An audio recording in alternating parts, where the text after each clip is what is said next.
الرضا هو جنة الدنيا، فإذا منحك الله الرضا رأيت كل شيء جميلا، ولو سلبك الرضا لن تسعد حتى ولو امتلكت الدنيا كلها. فبالشكر تفوز بالسعادة، وبالحمد تنال الرضا. اللهم إنا نسألك رضاك والجنة، ونعوذ بك من سخطك ومن النار. يا صباح الفل والجمال على احلى اخوات واحلى صحاب، يا رب تكونوا كلكم بالف خير. واخيرا بقى الفيديو المنتظر اللي انا قلت لكم اننا هنبدا نغير المطبخ بتاع حماتي الله يرحمها، فادعوا لها بالرحمه ولجميع موتانا جميعا اللهم امين.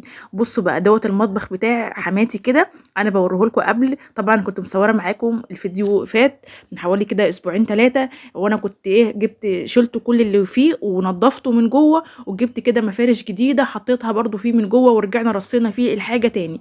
فطبعا انا جبت الاستيكرات، بس انا كنت عماله الف على استيكرات، وكنت عايزه اجيب استيكرات ساده بس بصراحه مش لاقيه. فاستقريت بقى في الاخر، قلت مش مشكله مادام الاستيكر اللي انا جايباه منقوش، انا ما كنتش عايزه اجيبه منقوش بصراحه، كنت عايزه اجيبه ساده، بس بما اني مش لاقيه فقلت خلاص انا هعمله عشان مش عايزه اتاخر عليكم، بما اني وعدتكم وانا لما بوعد ما بحبش ان انا ارجع في كلامي. تمام.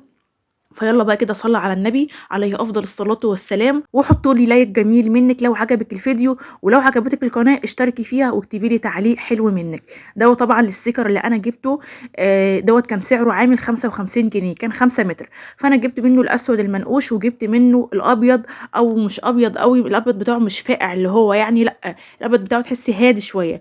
فالمهم انا يعني هنا كده بدات اخد المقاسات، بس بصراحه كان جوزي واقف معايا في المقاسات، ان طبعا بيظبط معايا وكده. فانت لو هتعمليه خلي برضو حد واقف معاكي، مع ان انا اوقات كتير بعمله، لما كنت بعمله عندي في الشقه ما كانش حد بيقف معايا، بس بما ان المطبخ يعني في حتت كده فلازم يبقى حد واقف معاكي. فالمهم بقى انا خدت كده المقاسات، وبعد ما خدت المقاسات كده بدات كده قطعت بقى عندي، وبعدين بقى بدات بالبطاقه. جبت كده بطاقه جوزي القديمه، قلت له انا هشهرك النهارده بالبطاقه بتاعتك، لان اوقات صورته بتيجي في البطاقه بس المهم ما علينا يعني مش واضحه قوي.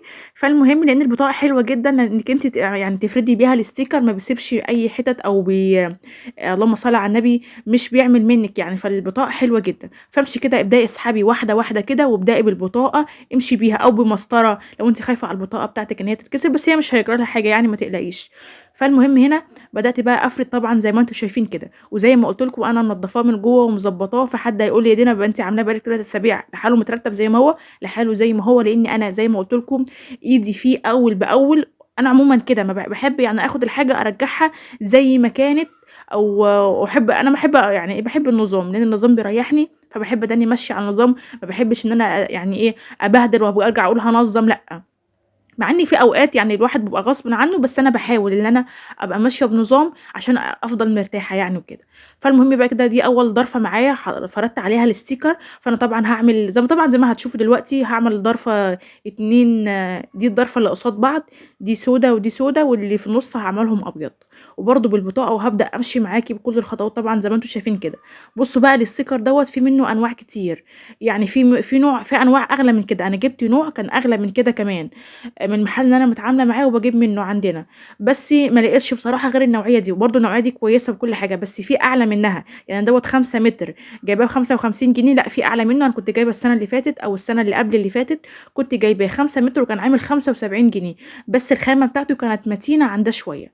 تمام. بس زي ما قلت لكم انا ما لقيتش، فانا جبت دوت وبس، لقيته حلو يعني. لو وحش الخامه بتاعته وحشه فما كنتش جبته، لان طبعا لو الخامه وحشه قوي ورديء قوي فيعني مش هيستحمل معاكي وهيتقطع معاكي بسرعه وهيتبهدل معاكي. لا هي خامته حلوه وكل حاجه، بس انا بقول لك في اعلى منه، فانا اللي لقيته حلو برضو جبته. ولما تيجي تعمليه اعمليه بالراحه، يعني انا دوت مش السرعه الطبيعيه اللي انا كنت بعمل بيها، لا انا مسرعه الفيديو عشان الفيديو ما يكونش طويل وتملوا منه، بس انا مسرعاه عشان كده. بس انت لما تيجي تعمليه اعمليه بالراحه وعلى مهلك، لان اوقات المطبخ بيكون فيه بروز كده انت ممكن ما تكونيش واخده بالك منها، فوانت بتعمليها هيتقطع معاكي الستيكر، فطبعا خساره. فانت خلي بالك من خطوه زي دي، لا اما حد يكون واقف معاكي لو انت اول مره هتعمليه، ولو انت متعوده انك انت تعمليه فاعمليه برده بالراحه. حابه بقى اشكركم على الفيديوهات اللي عجبتكم، فيديوهات اللي فاتت فيديو الركنه وفيديو المجلس او القعده العربي، فحابه يعني انا مبسوطه جدا من تعليقاتكم ان الركنه عجبتكم بعد التجديد والتغيير فيها، وان المجلس كمان عجبكم ويعني بسطكم. والله الف الف الف شكر،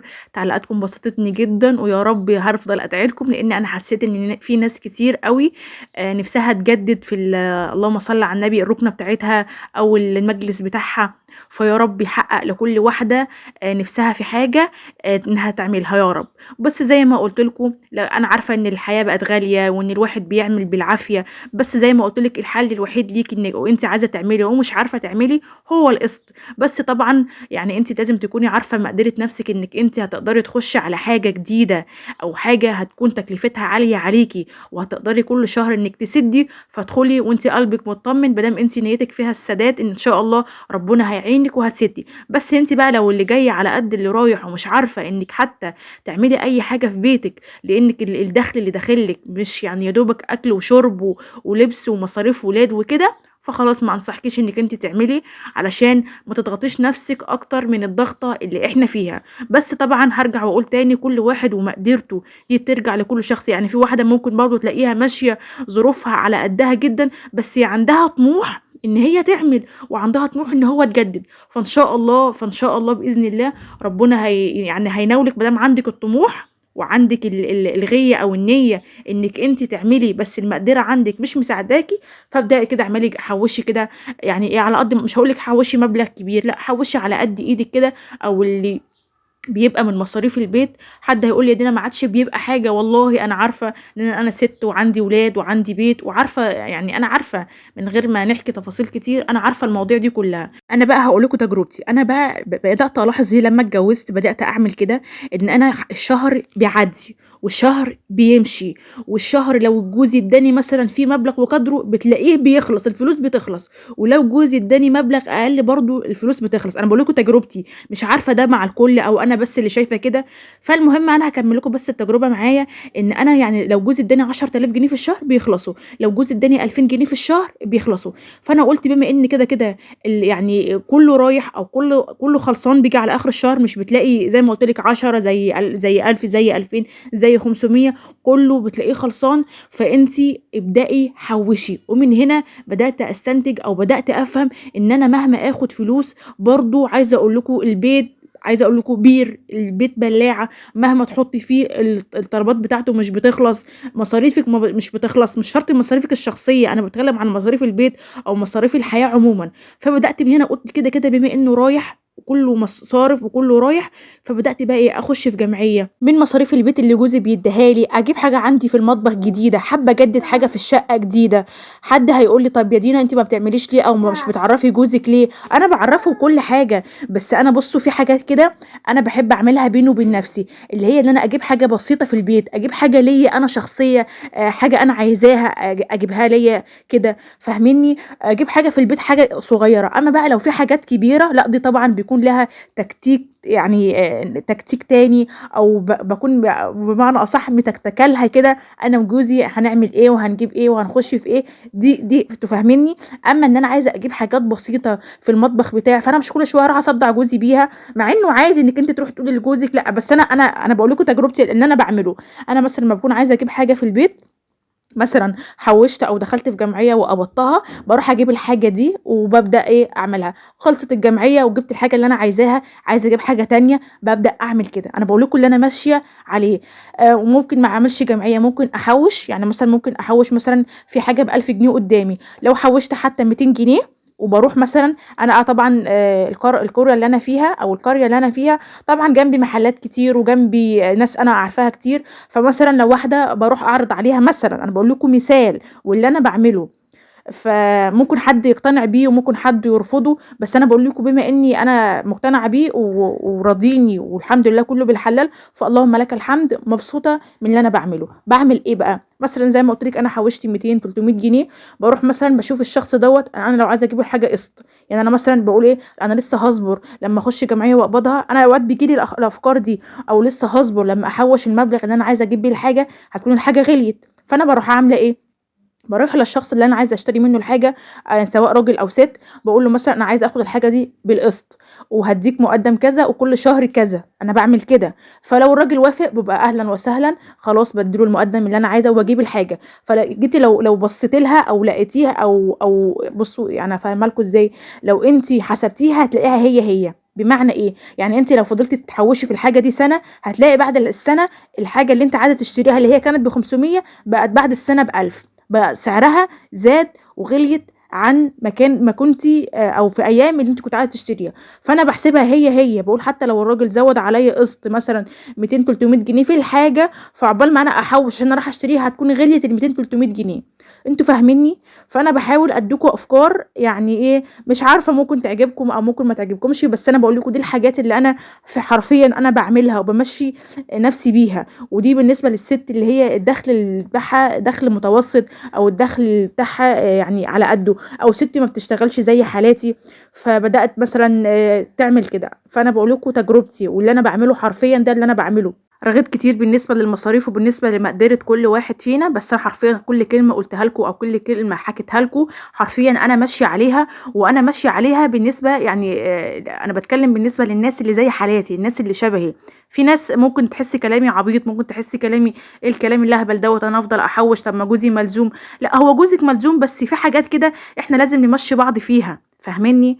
فأيًا كان بقى تفهموا كلامي كده أو كده، بس أنا قُلت لكم تجربتي وقُلت لكم اللي أنا ماشية عليه والحاجة اللي بتريحني. هنا بقى أنا خدت مقاس الرخامة عندي وبدأت كده بشويش، بشويش كده بالراحة، حلوة بشويش، وشويش دي بالبطاقة عندي كده وبدأت كده أمشي واحدة، واحدة كده لعندي لمّا خلّصت كده الsticker كلّه. هنبدأ بقى كده أورّيكم شكل المطبخ بعد بقى ما خلّصته شكله اتغيّر 180 درجة وفرق كتير جدًا، جدًا. إن شاء الله برضه الفيديوهات الجاية هابدأ كده أجيب شوية كده زرع أخضر هيفرق جدًا برضه في شكل المطبخ. بُصّوا بقى أنا هنا مبعّدة الكاميرا، يعني مش مخلّياها على واحد لأ، أنا مخلّياها على النُص عشان بس المطبخ يظهر كلّه. بصوا شكل المطبخ عامل إزاي، طبعًا فرق جدًا، جدًا في الشكل.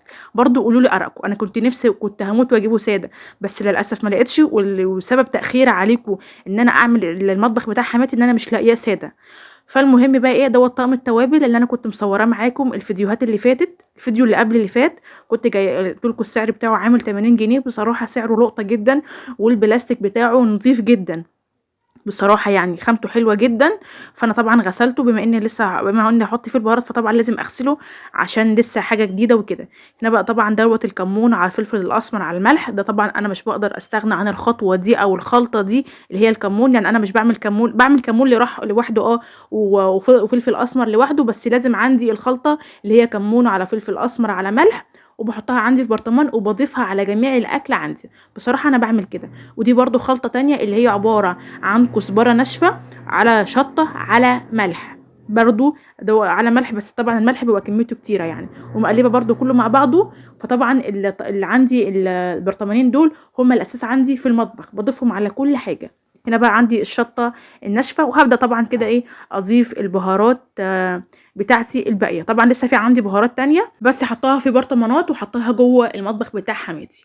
هابدأ طبعًا كده أفضّي كده عندي التوابل كلها زي ما قُلت لكم وأحطها كده، وبصراحة شكل طقم التوابل جميل بالنسبة لسعره، يعني 80 جنيه مش حاجة طبعًا، أقل طقم توابل دلوقتي ما بدِك تجيبيه أو تسألي عليه بتلاقيه الرقم بتاعه يعني إيه معدّي. فطبعًا قولوا لي برضه آرائكم. هنا طبعًا أنا كنت خلّصت الغدا وشطّبت برضه المطبخ وكنست بقى وغسلت البوتاجاز بتاع حماتي وضبّطت المطبخ كلّه، وده طبعًا الشكل النهائي. فبرضه محتاجة آرائكم فيه، وقولوا لي إن آرائكم بتبسطني سواء كانت تعليقات حلوة أو تعليقات سلبية، برضه أنا السلبية باتعلم منها والإيجابية بتبسطني، فأيًا كان أنتم هتعلقوا وتقولوا إيه برضه في الحالتين تعليقاتكم بتبسطني، هارجع أقول طول الفيديو أقول تعليقاتكم بتبسطني، فمحتاجة تعليقاتكم. ويا رب كده فيديو النهارده يكون عجبكم، أشوفكم إن شاء الله في فيديو جديد، ما ننساش بقى اللايك والاشتراك في القناة لو القناة عجبتكم، مع السلامة.